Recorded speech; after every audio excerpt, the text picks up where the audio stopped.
Hi, I'm Buck, your personal tour guide to the Federal Reserve. I'm here to introduce you to one of the most complex but effective institutions in the United States. But don't worry, I'll explain it all in plain English. Just beside me is a road map of where we're going. Together, we'll walk through the Federal Reserve System, literally. And along the way, I'll show you just what goes on around here and why it's important. By the end of this tour, you too will be able to explain the Federal Reserve in plain English. There is no other agency of government which can overrule actions that we take. There is no other agency of government which can overrule actions that we take. There is no other agency of government which can overrule actions that we take. That would effectively be a takeover of monetary policy by the Congress, a repudiation of the independence of the Federal Reserve, which would be highly destructive to the stability of the financial system, the dollar, and our national economic situation. The Federal Reserve does not own any gold at all. We have not owned gold since 1934.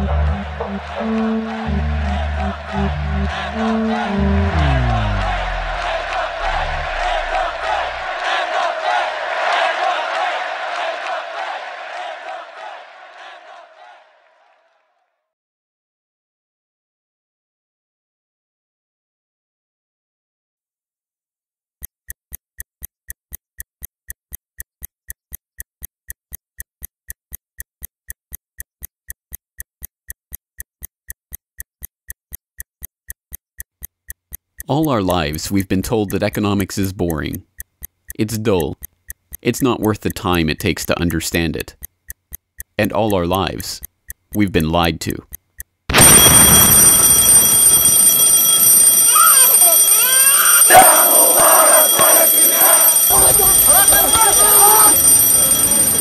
War, poverty, revolution. They all hinge on economics, and economics all rests on one key concept. Money. Money. It is the economic water in which we live our lives. We even call it currency. It flows around us, carries us in its wake, drowns those who are not careful. We use it every day, in nearly every transaction we conduct. We spend our lives working for it, worrying about it, saving it, spending it, pinching it. It defines our social status. It compromises our morals. People are willing to fight, die, and kill for it. But what is it? Where does it come from? How is it created? Who controls it? It is a remarkable fact that, given its central importance in our lives, not one person in 100 could answer such basic questions about money as these. So if you were planning a family, you'd want to know where babies come from. Yeah. And this is a lot about banking. So let me ask you, where does money come from? Where does the money come from? Where does any money? The government prints it. It's printed off. Where does money come from? How is new money created? By labor. People work and produce wealth, and the money is supposed to match that wealth. Where does money come from? Well, I have a pretty different outlook on money. It actually comes from, like, trees, right? But why is this? How could we be so ignorant about a topic of such importance? Where does money come from is a basic, childlike question. So why is our only response the childlike answer meant as a joke? It grows on trees. Such a profound state of ignorance could not come about naturally. From the time we are children, we are curious about the world and eager to learn about the way it works. And what could lead to a better understanding of the way the world works than a knowledge of money, its creation and destruction? Yet discussion of this topic is fastidiously avoided in our school years and ignored in our daily life. Our monetary ignorance is artificial, a smokescreen that has been erected on purpose and perpetrated with the help of complicated systems and insufferable economic jargon. But it doesn't take an economist to understand the importance of money. Deep down, we all know that the wars, the poverty, the violence we see around us hinges on this question of money. It seems like a 1,000-piece jigsaw puzzle just waiting to be solved. And it is. The puzzle pieces, taken together, create an image of the Federal Reserve, America's central bank and the heart of the country's banking system. Despite its central importance to the economy, relatively few have heard of it, and fewer still know what it is, despite the bank's attempts at self-description. Our economy runs on a complex system of exchange of goods and services, in which money plays a key part. Coin, currencies, savings, and checking accounts, the overall supply of money is managed by the Federal Reserve. Money is the medium through which economic exchanges take place, and money as a standard of value helps us to set prices for goods and services. The job of managing money, monetary policy, is to preserve the purchasing power of the dollar while ensuring that a sufficient amount of money is available to promote economic growth. The Federal Reserve also promotes the safety and soundness of the institutions where we do our banking. It ensures that the mechanisms by which we make payments, whether by cash, check, or electronic means, operate smoothly and efficiently. And in its fiscal role, acts as the banker for the United States government. Now, these duties comprise the major responsibilities of our central bank. But in order to really understand the Federal Reserve, we must first understand its origins and context. We must deconstruct the puzzle. The first piece of that puzzle lies here, in the White House. This is where the Federal Reserve Act, then known as the Currency Bill, was signed into law after passing the House and Senate in late December 1913. The New York Times of Christmas Eve 1913 described the festive scene. The Christmas spirit pervaded the gathering. While the ceremony was a little less impressive than that of the signing of the Tariff Act on October 3rd last in the same room, the spectators were much more enthusiastic and seized every occasion to applaud. There in the White House that fateful December evening, President Wilson signed away the last veneer of control over the American money supply to a cartel, a well-organized gang of crooks so successful, so cunning, so well hidden that even now, a century later, few know of its existence, let alone the details of its operations. But those details have been openly admitted for decades. Of course, just as we have been taught to find economics boring, we have been taught that this story is boring. This is the way the Federal Reserve itself tells it. The United States was facing severe financial problems. At the turn of the century, most banks were issuing their own currency, called banknotes. The trouble was, currency that was good in one state was sometimes worthless in another.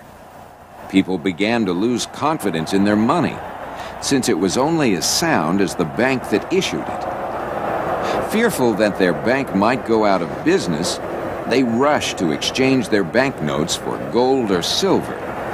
By attempting to do so, they created the Panic of 1907. During the panic, people streamed to the banks and demanded their deposits. The banks could not meet the demand. They simply did not have enough gold and silver coin available. Many banks went under. People lost millions of dollars. Businesses suffered.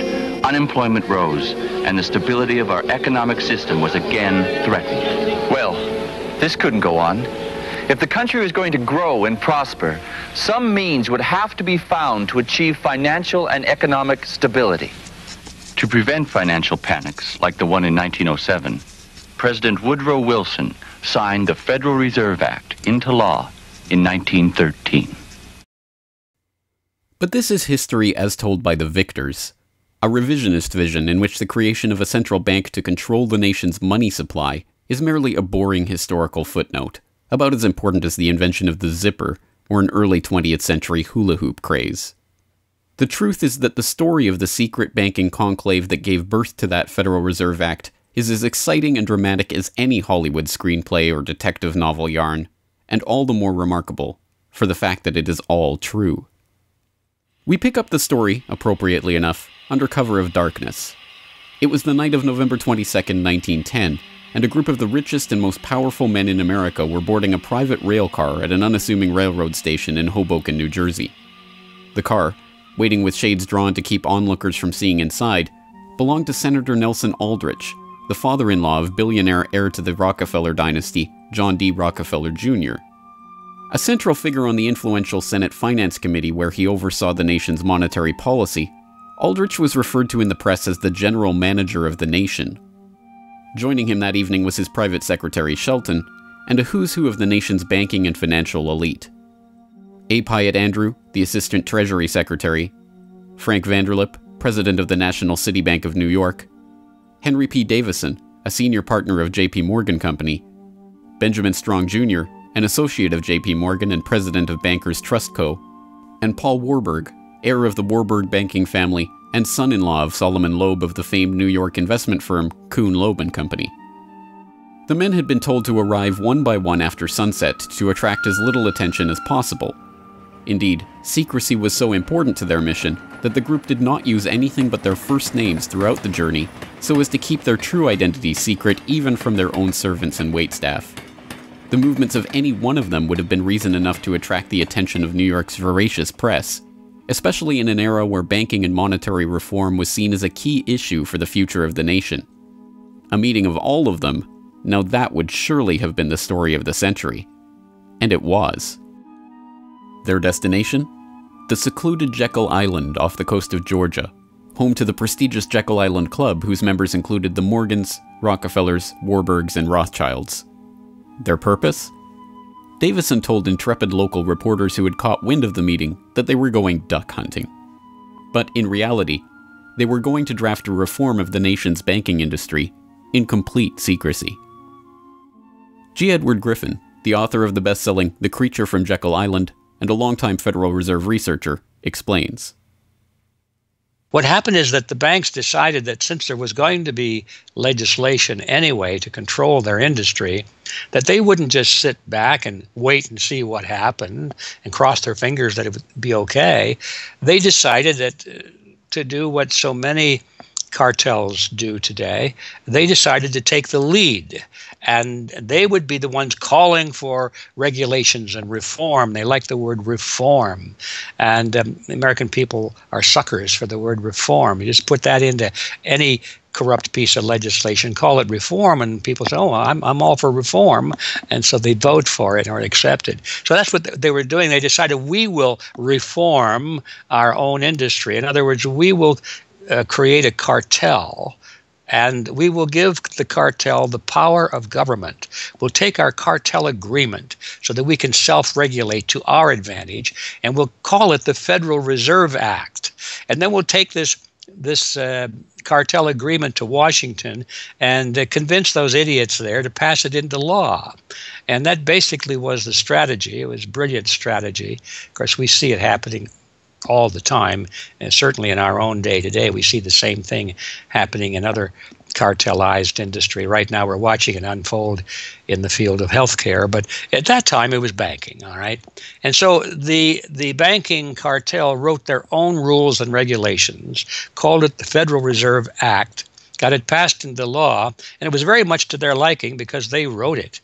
And in essence, what they had created is a set of rules which made it possible for themselves to regulate their industry, but they went even beyond that. In fact, it's clear to me when I was reading their letters and their conversations at the time and the debates that they never dreamed that Congress would go along and also give them the right to issue the nation's money supply. I mean, not only were they now going to regulate their own industry, which is what they started out as wanting to do, but they got this incredible gift that they didn't dream would be given to them, although they were negotiating for it. And that was Congress gave them the authority to issue the nation's money. And Congress gave away the sovereign right to issue the nation's money to the private banks. And so all of this was in the Federal Reserve Act, and the American people were joyous because they were told and they were convinced that this was finally a means of controlling this big creature from Jekyll Island. Amazingly enough, they were successful, not just in conspiring to write the legislation that would eventually become the Federal Reserve Act, but in keeping that conspiracy a secret from the public for decades. It was first reported on in 1916 by Bertie Charles Forbes, the financial writer who would later go on to found Forbes magazine.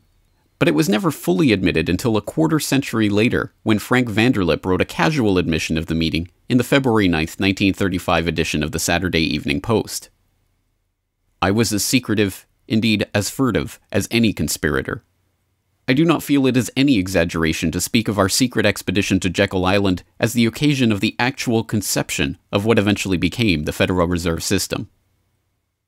Over the course of their 9 days of deliberation at the Jekyll Island Club, they devised a plan so overarching, so ambitious, that even they could scarcely imagine that it would ever be passed by Congress. As Vanderlip put it, discovery of our plan, we knew, simply must not happen, or else all our time and effort would be wasted. If it were to be exposed publicly that our particular group had got together and written a banking bill, that bill would have no chance whatever of passage by Congress. So what precisely did this conclave of conspirators devise at their Jekyll Island meeting? A plan for a central banking system to be owned by the banks themselves, a system which would organize the nation's banks into a private cartel that would have sole control over the money supply itself. At the end of their 9-day meeting, the bankers and financiers went back to their respective offices content in what they had accomplished. The details of the plan changed between its 1910 drafting and the eventual passage of the Federal Reserve Act, but the essential ideas were there. But ultimately, this scene on Jekyll Island, too, is just one piece of a larger puzzle. And like any other puzzle piece, it has to be seen in its wider context for the bigger picture to become visible. To understand the other pieces of the puzzle and their importance in the creation of the Federal Reserve, we have to travel backward in time. The story begins in late 17th century Europe. The 9 Years' War is raging across the continent as Louis XIV of France finds himself pitted against much of the rest of the continent over his territorial and dynastic claims. King William III of England, devastated by a stunning naval defeat, commits his court to rebuilding the English navy.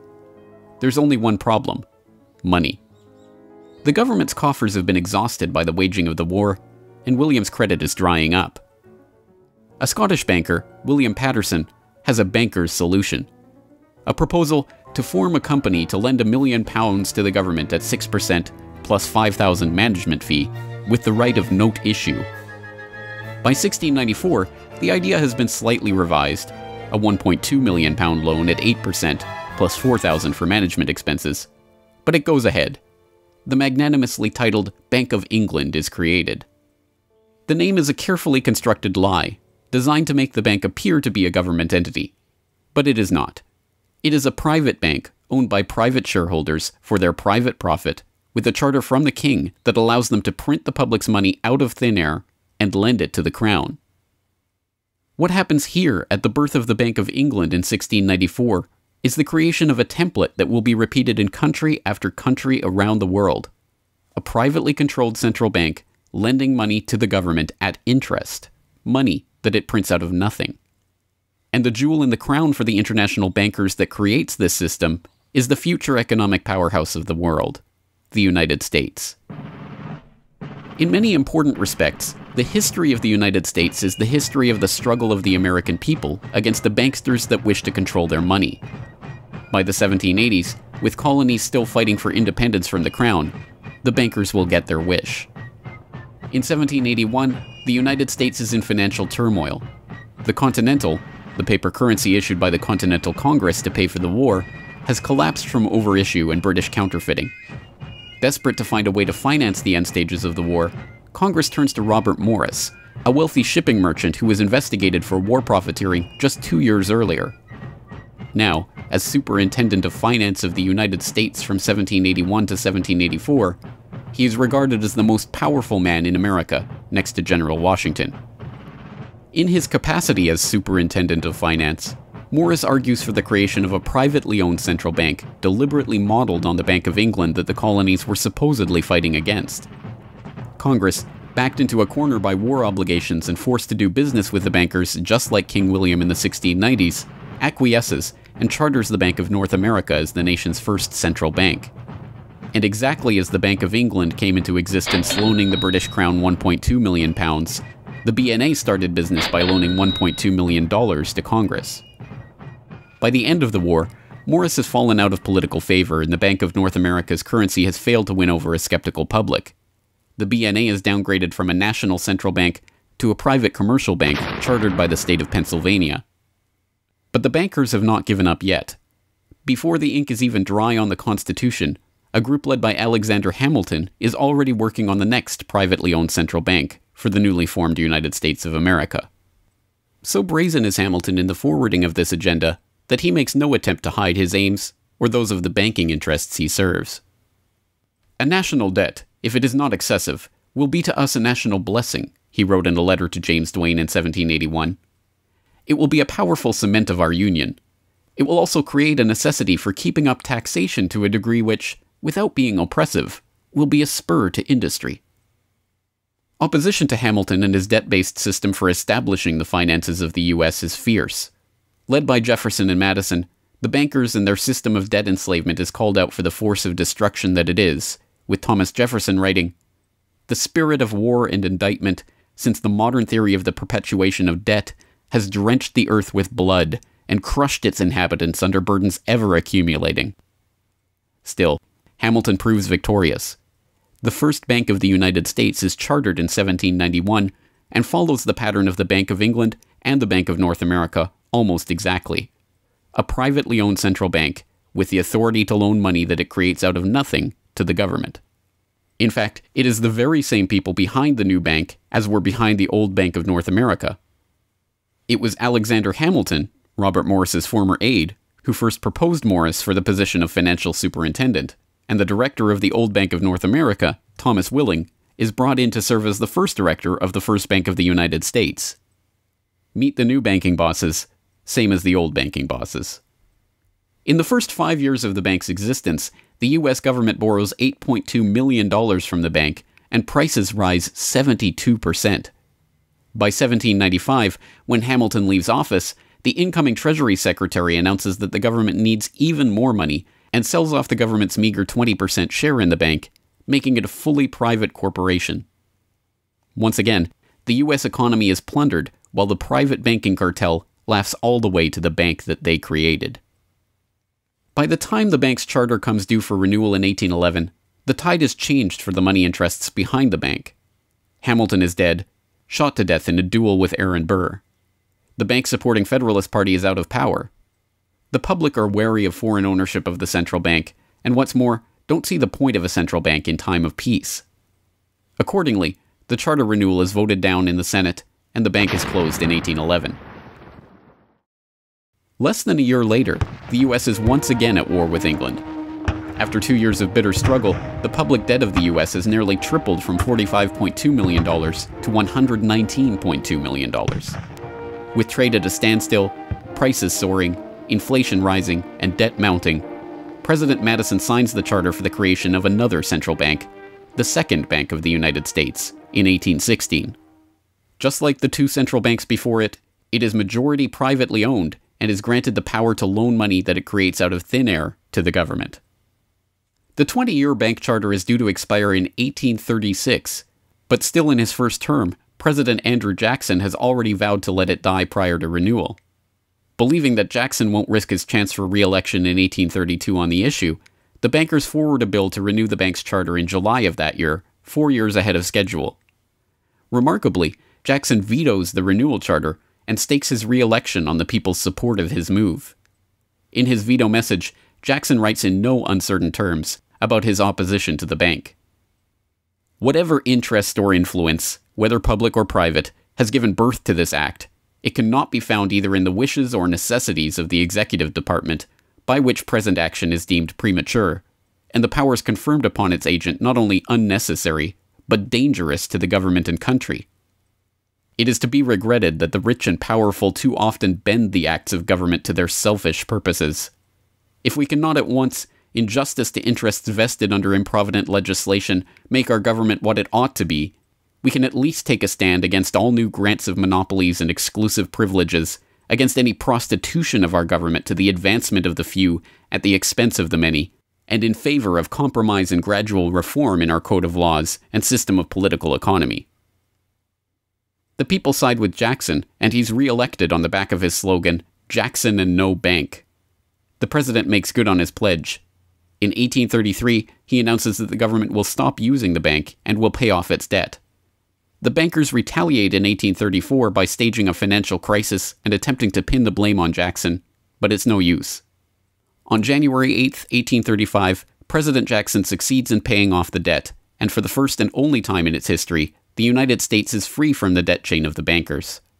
In 1836, the Second Bank of the United States charter expires, and the bank loses its status as America's central bank.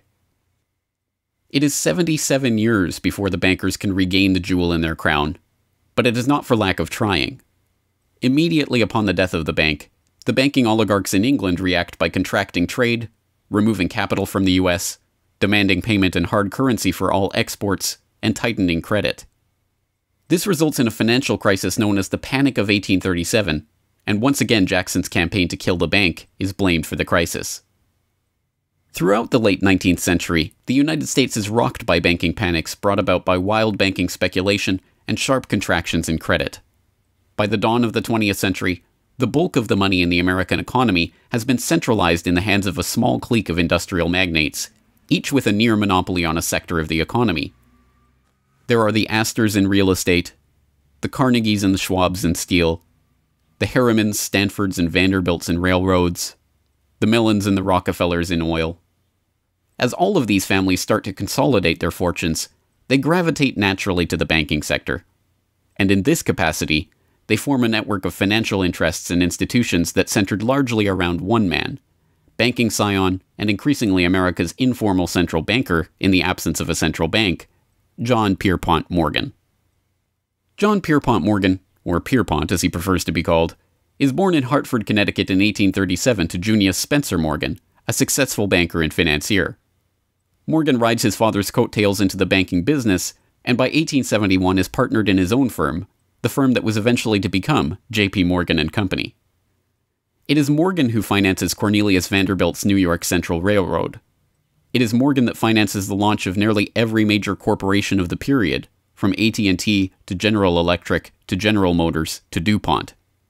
It is Morgan who buys out Carnegie and creates the United States Steel Corporation, America's first billion-dollar company. It is Morgan who brokers a deal with President Grover Cleveland to save the nation's gold reserves by selling $62 million worth of gold to the Treasury in return for government bonds. And it is Morgan who, in 1907, sets in motion the crisis that leads to the creation of the Federal Reserve. That year, Morgan begins spreading rumors about the precarious finances of the Knickerbocker Trust Company, a Morgan competitor and one of the largest financial institutions in the United States at the time. The resulting crisis, dubbed the Panic of 1907, shakes the U.S. financial system to its core. Morgan puts himself forward as a hero, boldly offering to help underwrite some of the faltering banks and brokerage houses to keep them from going under. After a bout of hand-wringing over the nation's finances, a congressional committee is assembled to investigate the Money Trust, the bankers and financiers who brought the nation so close to financial ruin and that wield such power over the nation's finances. The public follows the issue closely, and in the end a handful of bankers are identified as key players in the Money Trust's operations, including Paul Warburg, Benjamin Strong Jr., and J.P. Morgan. Andrew Gavin Marshall, editor of the People's Book Project, explains. At the beginning of the 20th century, there was an investigation following the greatest of these financial panics, which was in 1907. And this investigation was on what was called the Money Trust, which found that three banking interests, J.P. Morgan, National City Bank, and the Citibank of New York, I believe it was, basically controlled the entire financial system. So three banks. And the public hatred towards these institutions was unprecedented. There was an overwhelming consensus in the country for establishing a central bank. But there were many different interests in pushing this, and everyone had sort of their own specific purpose behind advocating for a central bank. So to represent the most people, you had farmer interests, populists, progressives, who were advocating a central bank because they couldn't take the recurring panics, but they wanted government control of a central bank. They wanted it to be exclusively under the public control because they despised and feared the New York banks as wielding too much influence. So for them, a central bank would be a way to curb the power of these private financial interests. On the other hand, those same financial interests were advocating for a central bank to serve as a source of stability for their control of the system, also to act as a lender of last resort to them, and so that they would never have to face collapse, but also in order to exert more control through a central bank. The private New York banking community wanted a central bank under the exclusive control of them. There's a shocker. So you had all these various different interests which converged. Of course, the most influential happened to be the New York financial houses, which were more aligned with European financial houses than they were with any other element in American society.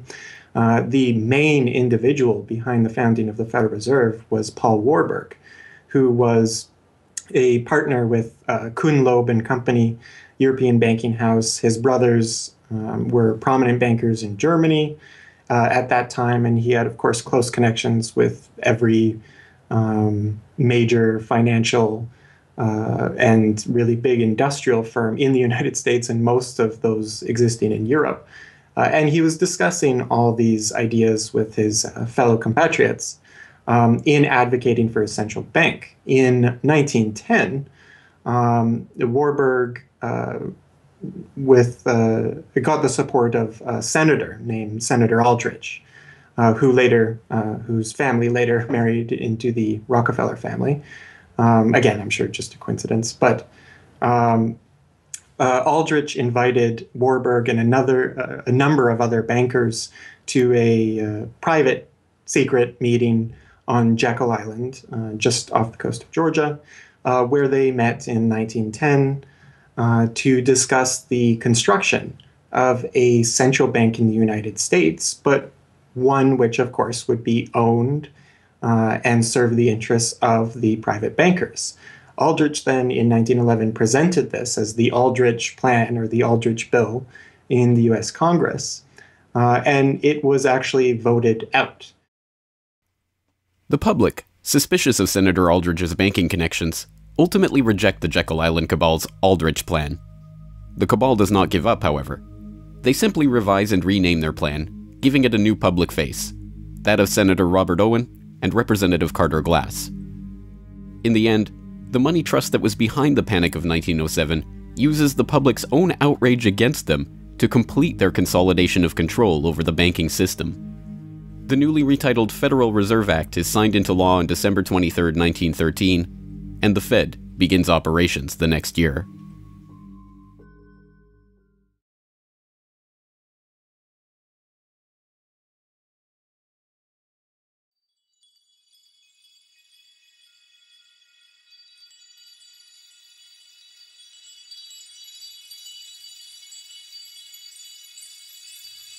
So how does the Federal Reserve System work?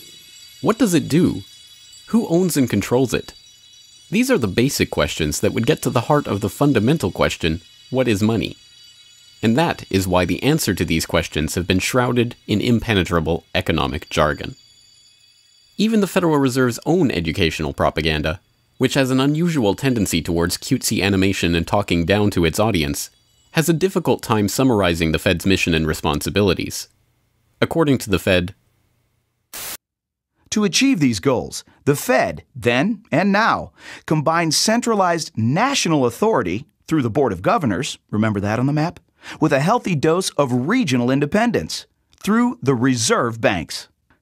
A third entity, the Federal Open Market Committee, brings together the expertise of the first two in setting the nation's monetary policy. Precisely what imaginary gaggle of schoolchildren is this economic gibberish aimed at? The simple truth, hidden behind the sleight of hand of economic jargon and magisterial titles, is that a banking cartel has monopolized the most important item in our entire economy: money itself. We are taught to think of money as the pieces of paper printed in government printing presses or coins minted by government mints.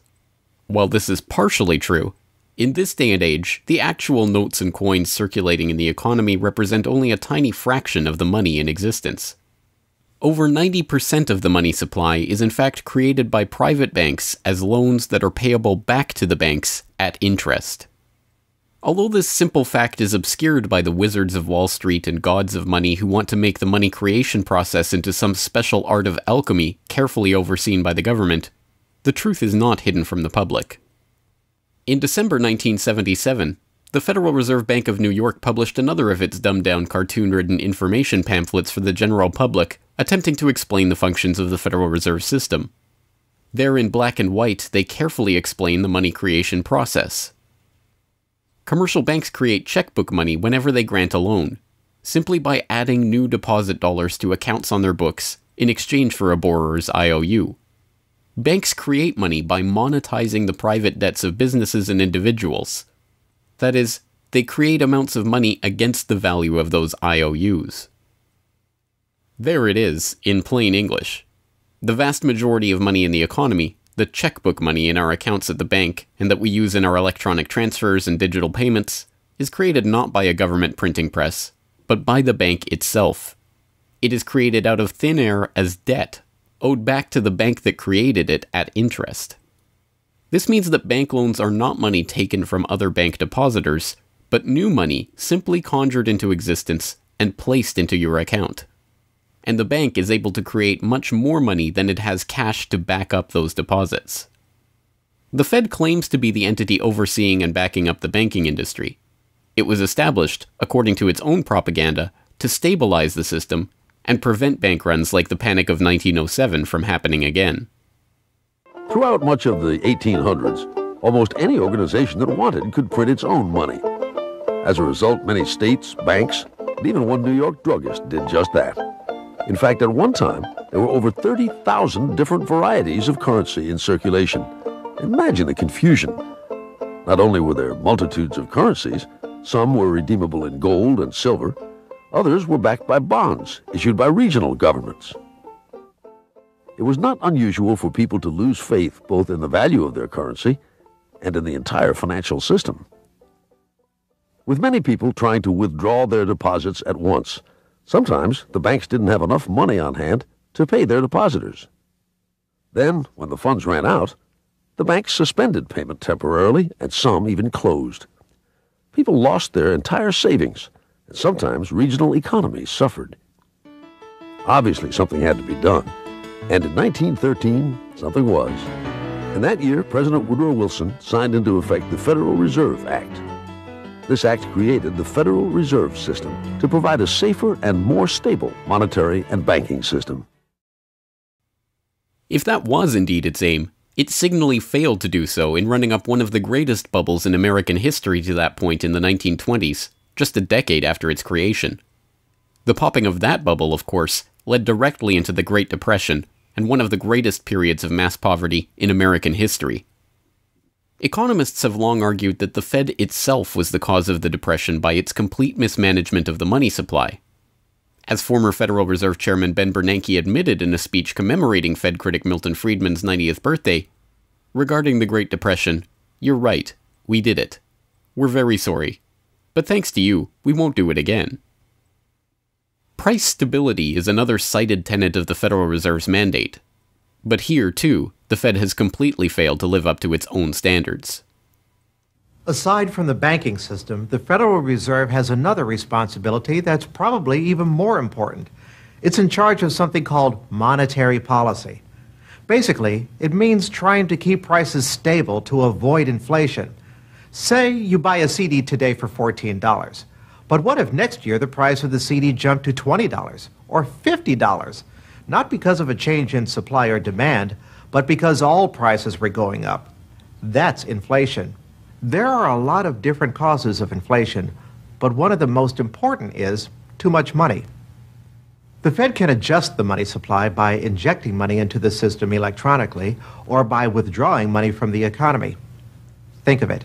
The Federal Reserve has the ability to create money and make it disappear. What's most important is what happens as a result. Anytime the supply of money is altered, the effects are felt throughout the economy. The Fed's methods have changed over time to take advantage of the latest computers and electronics, but its mission remains the same: to aim for stable prices, full employment, and a growing economy. 100 years ago, in 1913, the Fed was created, and we've marked it with a vertical line there. Consumer prices now are about 30 times higher than they were when the Fed was created in 1913. Paper money, too, is the responsibility of the Federal Reserve. Hence, the dollars in circulation are not Treasury notes, not bills of credit, but Federal Reserve notes, debt-based notes backed up, ultimately, by the government's own promise to pay. It's sovereign bonds backed up by the taxpayers themselves.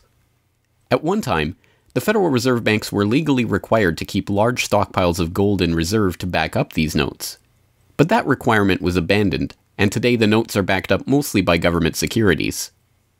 The Fed no longer keeps any actual gold on its books, but gold certificates issued by the Treasury and valued not at the spot price of $1,300 per troy ounce, but an arbitrarily fixed statutory price of $42 2/9 per ounce. But I do have one question. During the crisis or any time that you're aware of, has the Federal Reserve or Treasury participated in any gold swaps arrangements? We don't. The Federal Reserve does not own any gold at all. We have not owned gold since 1934. So we have not engaged in any gold swaps. But it appears on your balance sheet that you hold gold. What appears on our balance sheet is gold certificates. When we turned before 1934, the Federal Reserve did own gold.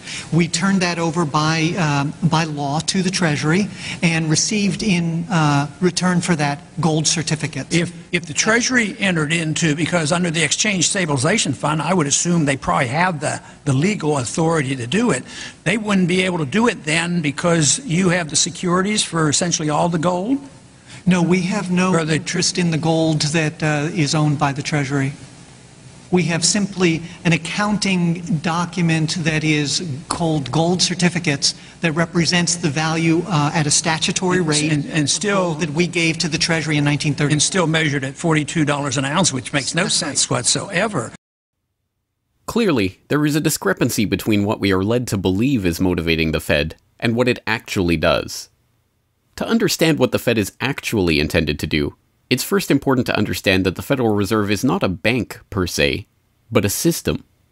This system codifies, institutionalizes, oversees, and undergirds a form of banking called fractional reserve banking, in which banks are allowed to lend out more money than they actually have in their vaults. The whole process starts, the process of decay and corruption starts with something called fractional reserve banking. That's the technical name for it.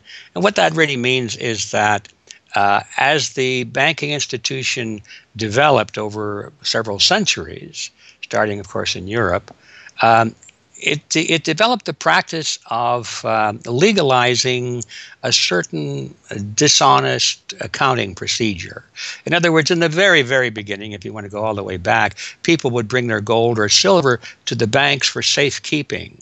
And they'd say, give us a paper receipt. And we don't want to guard our silver and our gold because, people could come in the middle of the night and they could kill us or tie us up and threaten us, and they'll get our gold and silver, so we can't really guard it. We'll take it to the bank and have them guard it, and we just want a paper receipt so that we can take the receipt back and get our gold anytime we want. And so in the beginning, money was receipt money. They could then, instead of changing or exchanging the gold coins, they could exchange the receipts, and people would accept the receipts just as well as the gold, knowing they could get the gold. And so these paper receipts being circulated were, in essence, the very first examples of paper money. Well, the banks learned early on that game that here they were sitting on this pile of gold and all these paper receipts out there. People weren't bringing the receipts in anymore. Very few of them, maybe 5%, maybe 7% of the people would bring in their paper receipts and ask for the gold. So they said, why don't we just sort of give more receipts out than we have gold? They'll never know because we only are asked at the best 7% of it, so we can create more receipts for gold than we have, and we can collect interest on that because we'll loan that into the economy and we'll charge interest on this money that we don't really have. And it's a pretty good gimmick, don't you think? And they, well, yeah, of course. And so that's how fractional reserve banking started. And now it's institutionalized, and they teach it in school. No one ever questions the integrity of it or the ethics of it. They say, well, that's the way banking works. And isn't it wonderful that we now have this flexible currency and we have prosperity and all of this sort of thing? So it all starts with this concept of fractional reserve banking. The trouble is with that is it works most of the time, but every once in a while, there are a few ripples that come along that are a little bit bigger than the other ripples, and maybe one of them is a wave, and more than 7% will come in and ask for their gold. Maybe 20% will come in, or 30%. And well, now the banks are embarrassed because the fraud is exposed. They say, well, we don't have your gold. What do you mean you don't have my gold? I gave it to you and put it on deposit, and you said you'd safeguard it. Well, we don't have it. We loaned it out. So then the word gets out, and everybody and their uncle comes and lines up for their gold. And of course, they don't have it, and the banks are closed. They have bank holidays, and the banks are embarrassed. They go out of business. People lose their savings, and you have these terrible banking crashes that were ricocheting all around the world prior to this time. And that's what caused the concern. One of the things that caused the concern of the American people, they didn't want that anymore. They wanted to put a stop to that. And that was the whole purpose, supposedly, of the Federal Reserve System, is to put a stop to that. But since the people who designed the plan to put a stop to it were the very ones who were doing it in the first place, you can not be surprised that their solution was not a very good one insofar as the American people were concerned. Their solution was to expand it. Not to control it, but to expand it. See, prior to that time, this little game of fractional reserve banking was localized at the state level. Each state was doing its own little fractional reserve banking system. Each state, in essence, had its own Federal Reserve. Central banks were authorized by state law to do this sort of thing, and that was causing all this problem. And so the Federal Reserve came along and said, well, no, we're not going to do this at the state level anymore because look at all the problem it's causing. We're going to consolidate it all together, and we're going to do it at the national level. The key to this system, of course, is who controls this incredible power to regulate the economy by setting reserve requirements and targeting interest rates. The answer to this question, too, has been deliberately obscured. The Federal Reserve System is a deliberately confusing mishmash of public and private interests, reserve banks, boards and committees, centralized in Washington and spread out across the United States. So you have the Federal Reserve Board in Washington, appointed by the president. That's the only part of this system that is directly dependent upon the government for input. That's the federal part, that the government, the president specifically, gets to choose a few select governors. The 12 regional banks, the most influential of which is the Federal Reserve Bank of New York, essentially based in Wall Street to represent Wall Street, is representative of the major Wall Street banks who own shares in the private, not federal, but private Federal Reserve Bank of New York. All the other regional banks are also private banks.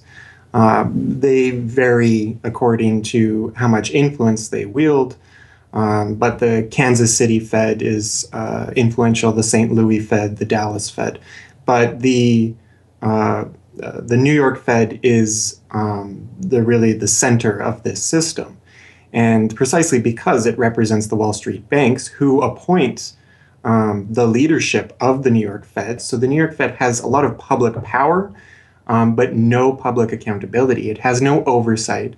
It does not answer to Congress the way that the chairman of the Federal Reserve Board of Governors does. And even then, the chairman of the Fed, of the Federal Reserve Board, who is appointed by the president, does not answer to the president. He does not answer to Congress. He goes to Congress to testify, but the policy that they set is independent. So they have no input from the government. The government can't tell them what to do, legally speaking. And of course, they don't. Do you think it would cause problems for the Fed or for the economy if that legislation was to pass? My concern about the legislation is that if the GAO is auditing not only the operational aspects of our programs and the details of the programs, but is making judgments about our policy decisions that would effectively be a takeover of monetary policy by the Congress, a repudiation of the independence of the Federal Reserve, which would be highly destructive to the stability of the financial system, the dollar, and our national economic situation. The Federal Open Market Committee is responsible for setting interest rates. Now, this committee, which is enormously powerful, has as its membership the governor and vice chair of the Federal Reserve Board. But the Federal Open Market Committee, most of the membership is the presidents of the regional Federal Reserve banks representing private interests. So they have significant input into setting the interest rates. Interest rates are not set by a public body, they're set by private financial and corporate interests. And that's whose interests they serve, of course. The reason that the Federal Reserve goes to such great lengths to make its organizational structure as confusing as possible is to cover up the massive conflicts of interest that are at the heart of the system. The fact is that the Federal Reserve System is comprised of a board of governors, 12 regional banks, and an open market committee. The privately owned member banks of each Federal Reserve Bank vote on the majority of the Reserve Bank's directors, and the directors vote on members to serve on the Federal Open Market Committee, which determines monetary policy. What's more, Wall Street is given a prime seat at the table, with tradition holding that the president of the powerful New York Federal Reserve Bank be given the vice chairmanship of the FOMC and be made a permanent committee member. In effect, the private banks are the key determinants in the composition of the FOMC, which regulates the entire economy.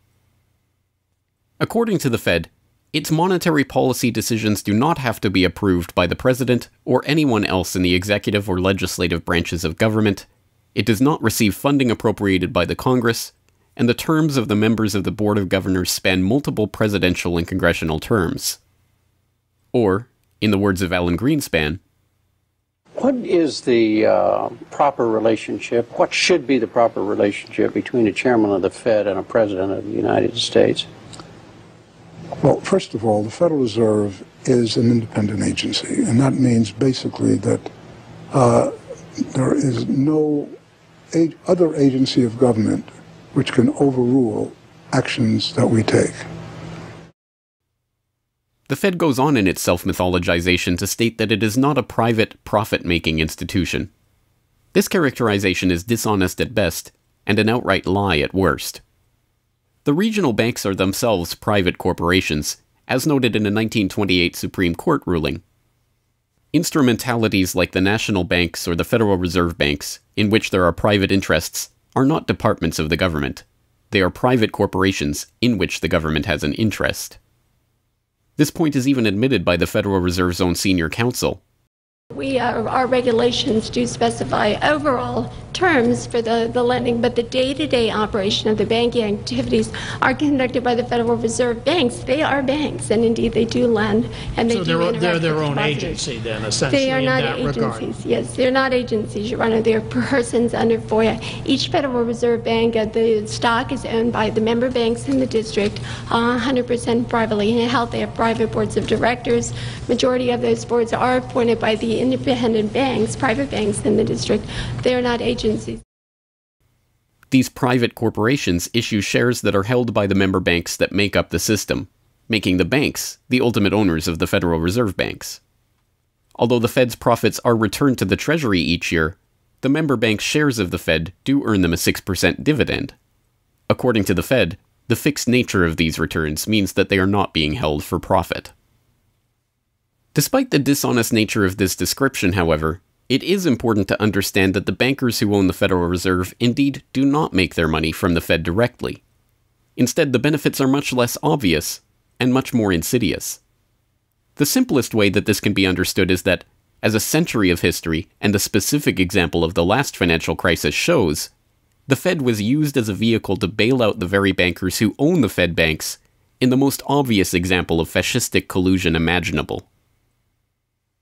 A handful of financial institutions have enriched themselves as a result of institutional speculation on a large scale as well as manipulation of the market. And secondly, what they have done is that they have then gone to their governments and said, well, we are now in a very difficult situation and you need to give us money so that we can retain the stability of the financial system. And who actually lends the money or brokers the public debt? The same financial institutions which are the recipients of the bailout. Okay, and so what you have is a circular process. It's a diabolical process. You're lending money. You're not lending money. You're handing money to the large financial institutions, and then this is leading up to a mounting public debt in the trillions. Okay. And then you say to the financial institutions, we need to establish a new set of treasury bills and government bonds, etc., which of course are sold to the public, but they are always brokered through the financial institutions, which establish their viability and so on and so forth. And the financial institutions will probably buy part of this public debt. So that in effect what the government is doing is financing its own indebtedness through the bailouts. It hands money to the banks, but to hand the money to the banks, it becomes indebted to those same financial institutions, and then it says, well, we now have to emit large amounts of public debt. Please, can you help us? And then the banks will say, well, your books are not quite in order. And then the government will say, well, obviously they're not in order because we've just handed you $1.4 trillion of bailout money, and we're now in a very difficult situation, so we need to borrow money from the people who are, in fact, the recipients of the bailout. So this is really what we're dealing with. We're dealing with a circular process. The 2008 crisis and subsequent bailouts are merely the latest and most brazen examples of the fundamental conflicts of interest at the heart of America's privately owned central banking system. Beginning with the collapse of Lehman Brothers in September of that year, the Federal Reserve embarked on an unprecedented program of bailouts and special zero-interest lending facilities for the very banks that had caused the subprime meltdown in the first place. By the cartelization of the Federal Reserve structure, and thus not by accident, it was the very bank presidents who had overseen their banks' lending practices that ended up in the director positions of the Federal Reserve banks that voted on where to direct the trillions of dollars in bailout money. And unsurprisingly, they directed it toward their own banks. A stunning 2011 Government Accountability Office report examined $16 trillion of bailout facilities extended by the Fed in the wake of the crisis and exposed numerous examples of blatant conflicts of interest. Jeffrey Immelt, chief executive of General Electric, served as a director on the board of the Federal Reserve Bank of New York, at the same time the Fed provided $16 billion in financing to General Electric. JP Morgan Chase chief executive Jamie Dimon, meanwhile, was also a member of the board of the New York Fed during the period that saw $391 billion in Fed emergency lending directed to his own bank. In all, Federal Reserve Board members were tied to $4 trillion in loans to their own banks. These funds were not simply used to keep these banks afloat, but actually to return these Fed-connected banks to a period of record profits in the same period that the average worker saw their real wages actually decrease and the economy on Main Street slow to a standstill. Ben Bernanke, at that time the chairman of the Federal Reserve Board of Governors, was confronted about these conflicts of interest by Senator Bernie Sanders upon the release of the GAO report in June 2012. Senator, you raised an important point, which is that this is not something the Federal Reserve created. This is in the statute. Congress in the Federal Reserve Act said this is the governance of the Federal Reserve, and more specifically that bankers would be on the board. And 6 out of 9. Sorry? 6 out of 9 in the regional banks are come from the banking industry. That's correct, and that is in the law. And right. I'll answer your question, though. The answer to your question is that Congress set this up. We have tried, I think we've made it into something useful and valuable. We do get information from it. But if Congress wants to change it, of course, we will work with you to find alternatives. Bernanke is completely right. These conflicts are, in fact, a part of the institution itself. A structural feature of the Federal Reserve that was baked into the Federal Reserve Act itself over 100 years ago by the bankers who conspired to cartelize the nation's money supply. You could not ask for a more succinct reason why the Federal Reserve itself, this admitted cartel of banking interests, needs to be abolished. But you could get one.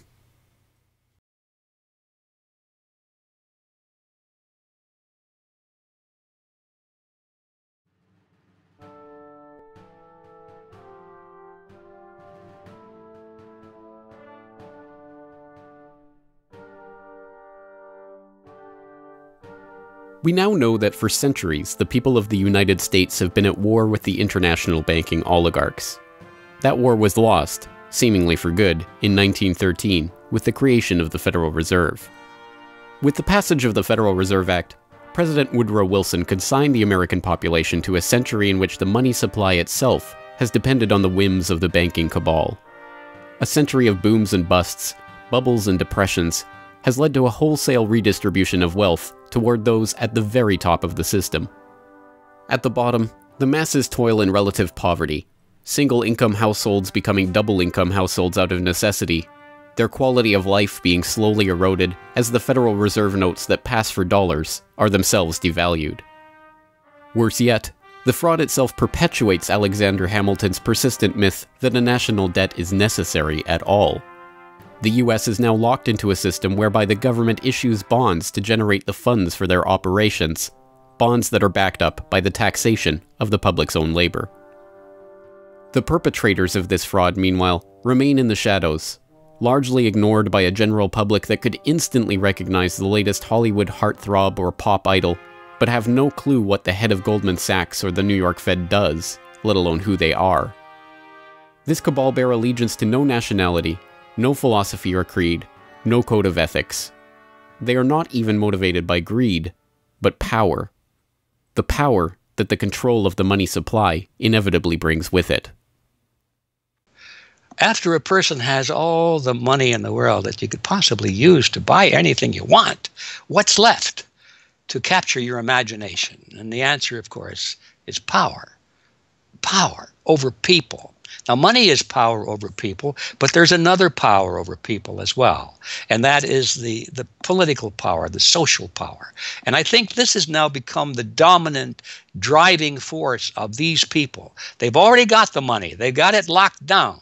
Now they're striving for this new world order, as their name for it. They want all of the world into one political unit, which they dominate, not only with money, but with military and psychological means and education and media and propaganda. They want total control over every human on the planet.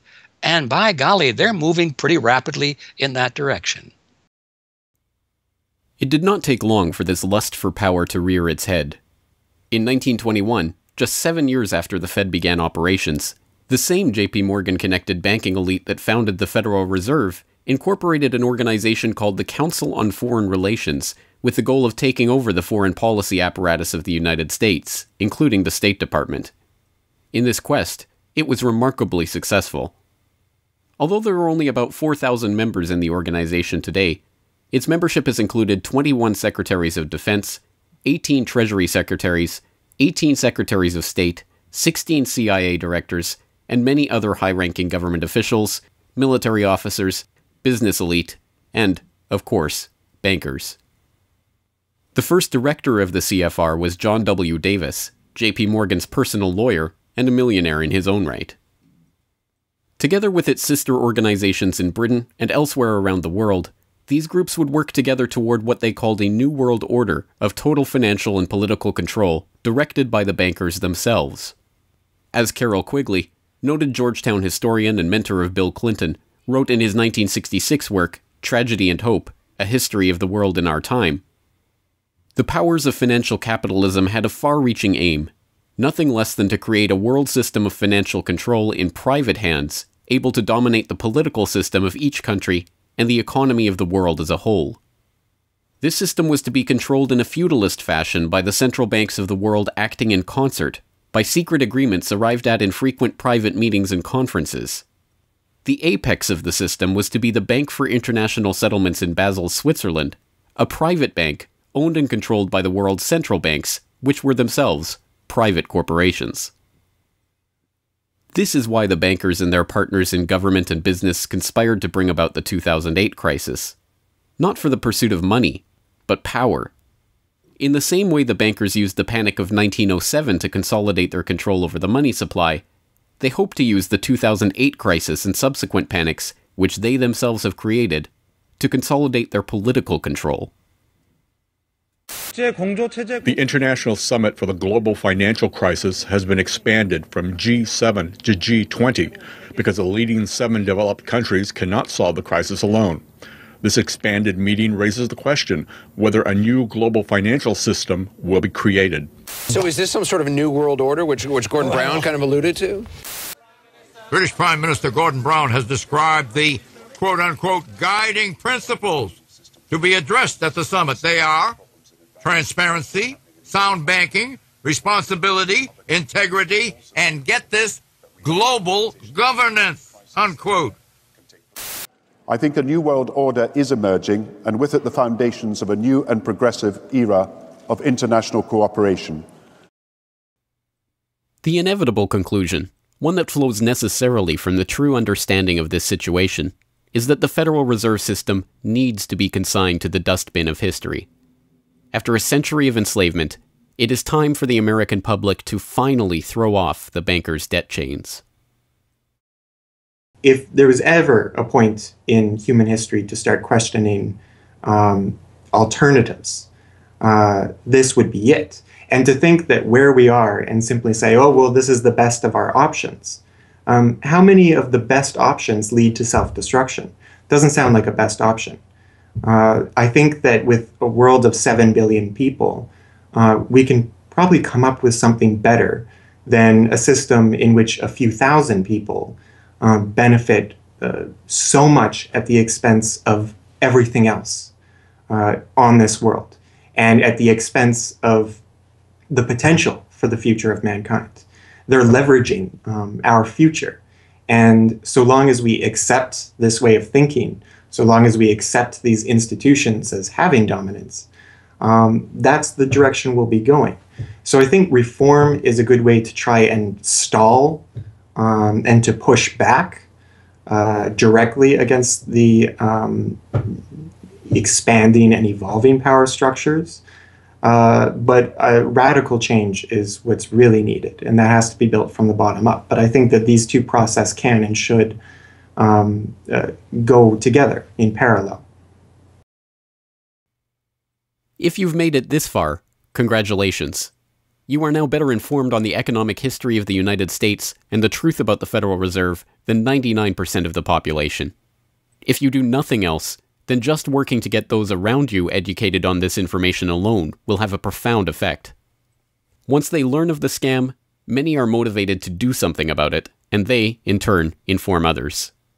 This is the viral nature of suppressed truth, and it is the reason that more people are aware of and energized by the issue of the Federal Reserve and the nature of money than ever before. Perhaps even more amazingly, this movement is spreading to other parts of the globe. Recognizing the interlocking nature of the modern global economy and the international nature of the banking oligarchy, movements to abolish the Federal Reserve have sprung up in Europe, where protests against the cartelized central banking system are taking place in over 100 cities, attracting 20,000 people on a weekly basis. I started this movement because I realized that the Federal Reserve Act, in my opinion, is one of the most worst laws in the whole world. So a private banking company is lending America the money, and in my opinion, America is not any more democratic. The Federal Reserve tells the government what to do, and that's a problem. It's a very big problem, especially in the US. Why is it a global issue, and why are people doing it here in Germany? Because when you realize that this finance system, it's a global system, you have to go to the really beginning of the system. And in my opinion, it's also the World Bank and the International Fund of Currencies and stuff like this. But at the beginning of all this is a law from 1913. Woodrow Wilson signed it. And this is the beginning of all this hardcore capitalism we are suffering right now from. And the only way to stop this is maybe to break this law. But what if the burgeoning movement to end the Fed is successful? What system do people propose as the answer?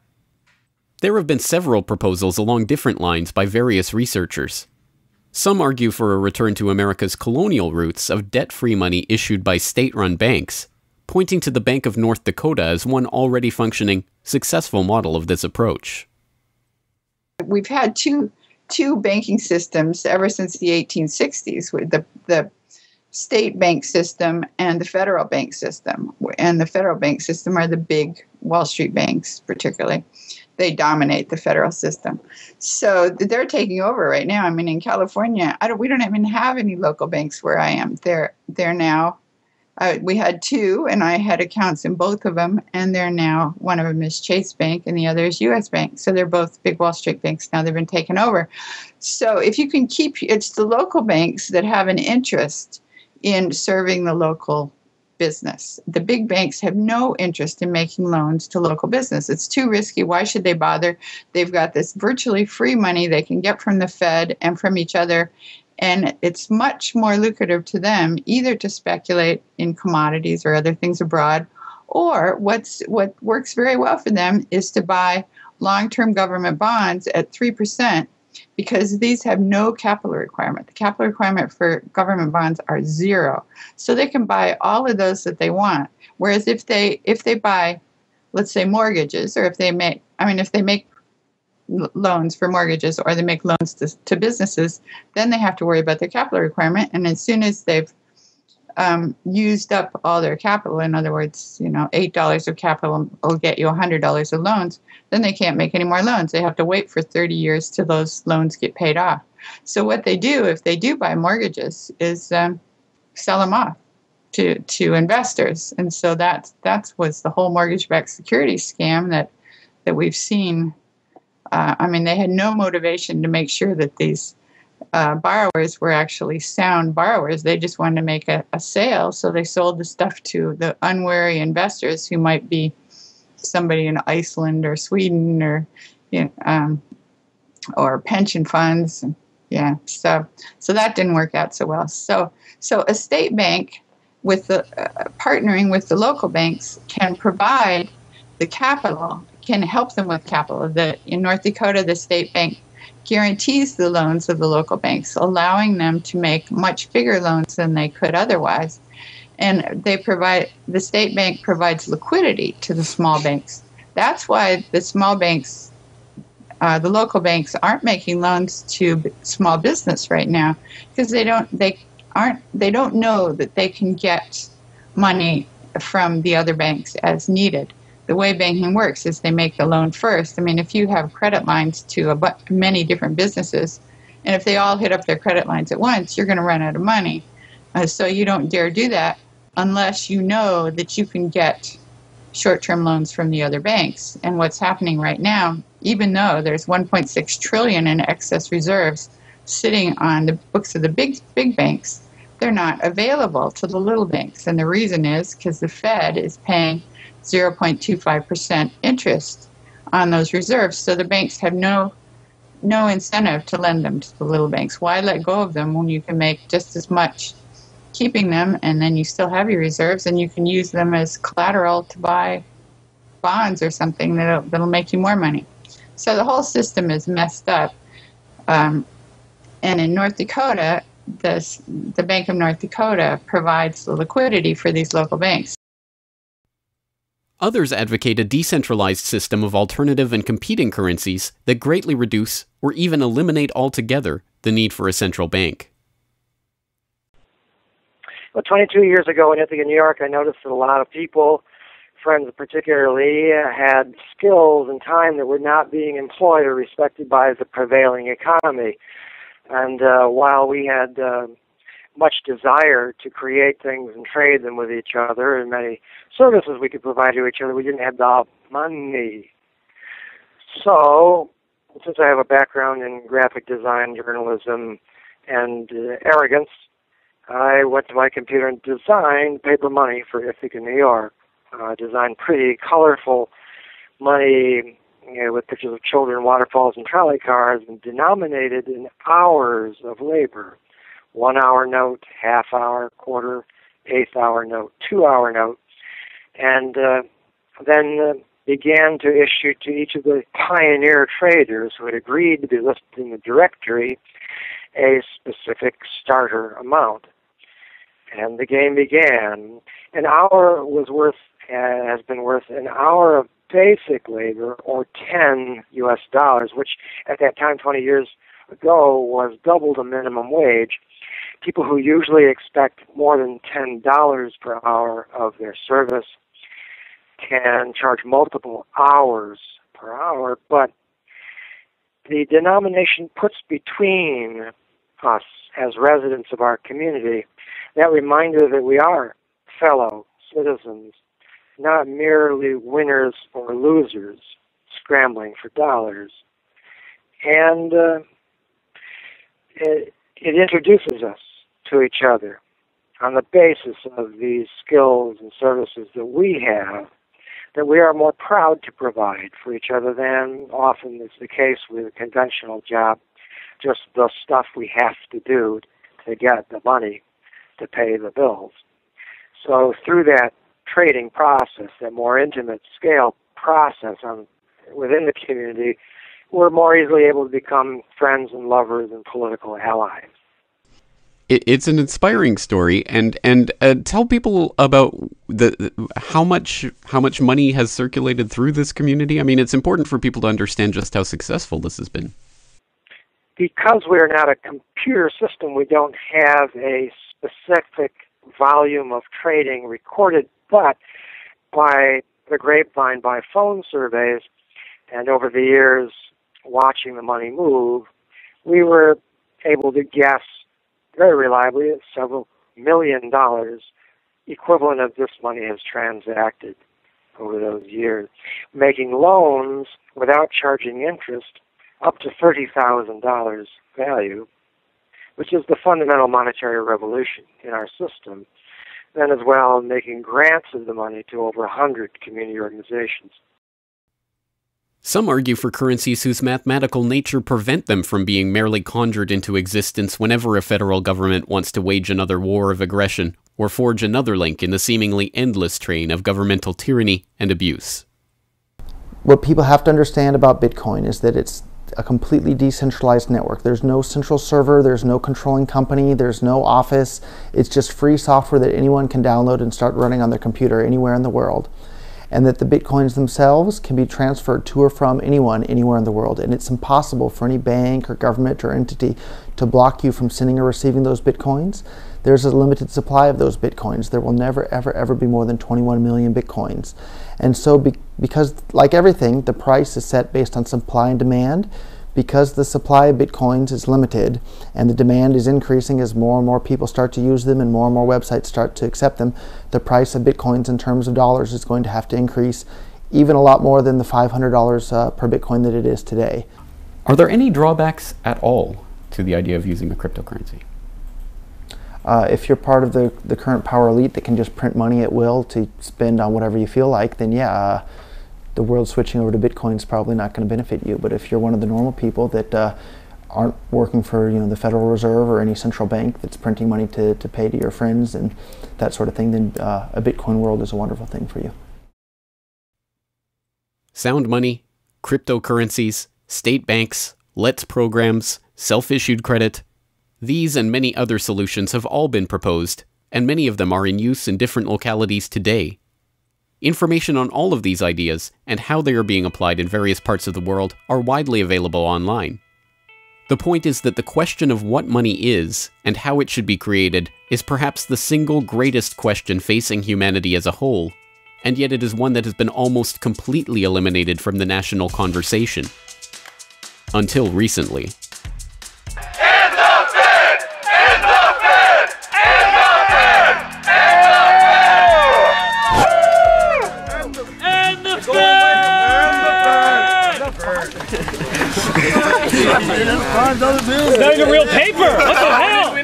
And the Fed! And the Fed! And the Fed! And the Fed!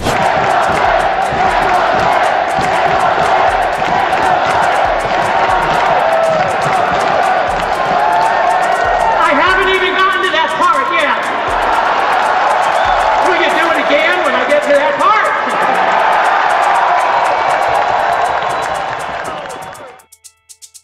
And so the rest of the story is now in our hands. Once we understand the scam that has taken place, the gradual consolidation of wealth and power in the hands of an elite few banking oligarchs, and the growing impoverishment of the masses, all in the name of banking funny money created out of nothing and loaned to the public at interest, we can choose to get active or to do nothing at all. For those who choose to get active, there are some steps that you can take to help change the course of the system.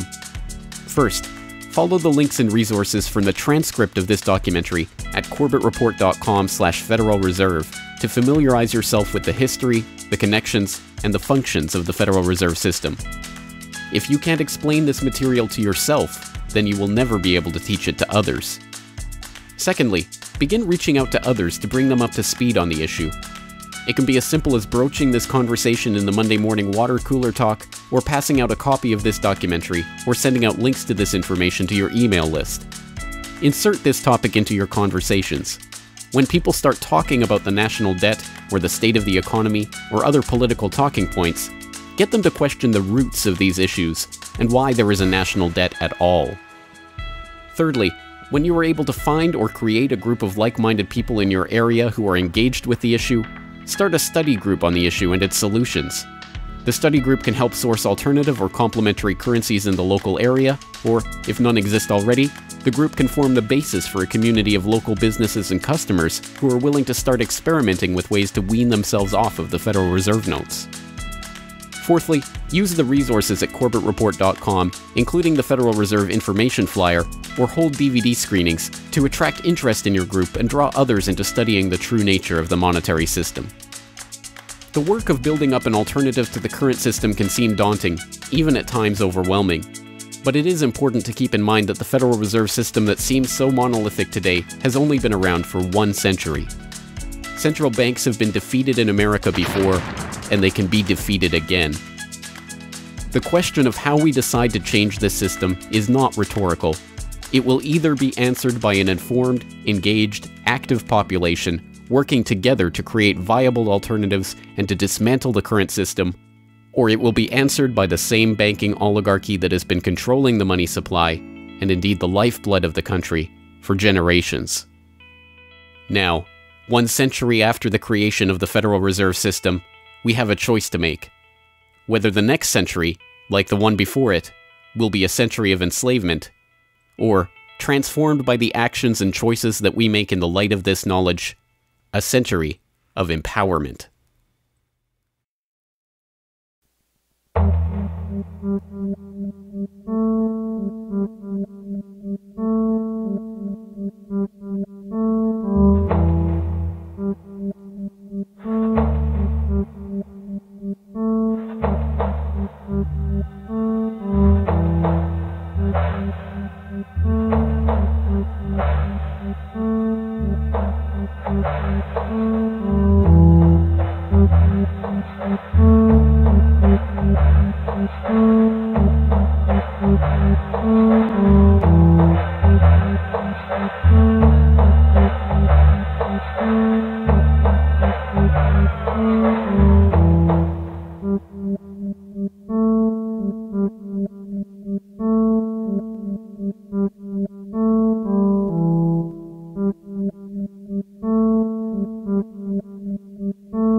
Hello, this is James Corbett of CorbettReport.com, the writer, producer, director, narrator, and just about everything else you can imagine with regards to the documentary that you just finished watching, Century of Enslavement, The History of the Federal Reserve.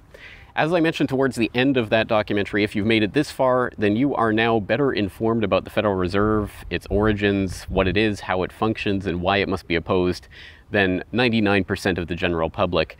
And if you've made it this far, then you are obviously one of the very few who is very eager and motivated to join the rising tide of free humanity that is seeking to throw off the debt chains of the banksters in the United States and around the world. And if you are so motivated, then I have some treats for you. I have some resources that I'd like to direct you to. As I mentioned again towards the end of that documentary, there are some resources up at corbettreport.com that I hope will help you in your quest to better inform yourself and better inform others about the Federal Reserve System. Because once again, if you can't explain this to yourself, then how could you ever hope to explain it to anyone else? So I think the first quest that we must all engage in is to improve our own understanding of the Federal Reserve System and how it functions, and then to spread that information to others. And on that note, once again, if you go to corbettreport.com, you'll be able to find, first and foremost, this documentary itself is, of course, 100% freely available online, which you would know because you're watching this right now. So, of course, there will be links to the YouTube version of this documentary or the downloadable MP4 version on my website. There's also audio MP3 files available for download. All of those, again, freely open to the public, and I do encourage you to send them out to others if you do find it to be a valuable resource yourself. And once you're there at corbettreport.com, you'll find not only the documentary itself, but also a transcript of the documentary, complete with hyperlinks to all of the source documents, videos, articles, all of the information that was used to compile this documentary. So I hope that will be a valuable resource, again, for people who are looking to put this information together in a way that makes sense in their own head, and so that they can see where all of this information is coming from, much of it sourcing from the Federal Reserve itself. So I hope that the hyperlinked transcript will be valuable to people out there who are seeking to broaden their understanding of these topics. And you will also find there a news information pamphlet that I have put together with the help of Mike Krentz of MikeKrentz.com, a graphic designer who's helped me out a lot behind the scenes on the website. As you can tell from the graphics on this documentary, I'm not a graphic designer myself by trade or by training. So I certainly do appreciate Mike's help in putting this information pamphlet together. And this is just a few points that have been addressed in this video, informational points about the Federal Reserve, what it is, and some interesting little teasers to get people interested in this information. You can download and print this off from corbettreport.com and use it however you like, handing it out to people on the street, using it as a discussion point if you hold a DVD screening, if you want to just post it up in public areas, only where allowed by law, of course. Once again, this is freely available for download and for you to print out and to use to help spread information about the Federal Reserve System. And it's available both in color and black and white and should print nicely onto standard 8.5 by 11 letter size paper. So that will all be up there at the website, along with, of course, an actual DVD version of this documentary. Once again, if you do find this information useful, then I hope you will try to spread it to others. There are a lot of people who prefer the online link, but there will be some people who you cannot reach online. For those people, and for yourself, if you so desire, here is a physical hard copy that you can order from corbettreport.com for 2,000 Japanese yen. That's about 20 Federal Reserve notes. Because unfortunately, we are trapped in this debt-based bankster-led system. So we do all require these pieces of paper in order to put a roof over our head and food on the table, myself included. So your support is obviously greatly appreciated. And for that 2,000 Japanese yen, about 20 Federal Reserve notes, you'll receive this documentary.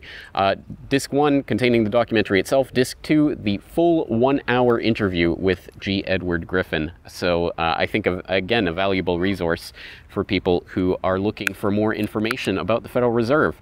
So that's available at corbettreport.com, along with all of this that we've talked about here, the information pamphlet, the hyperlink transcript, all of the various formats this is available in.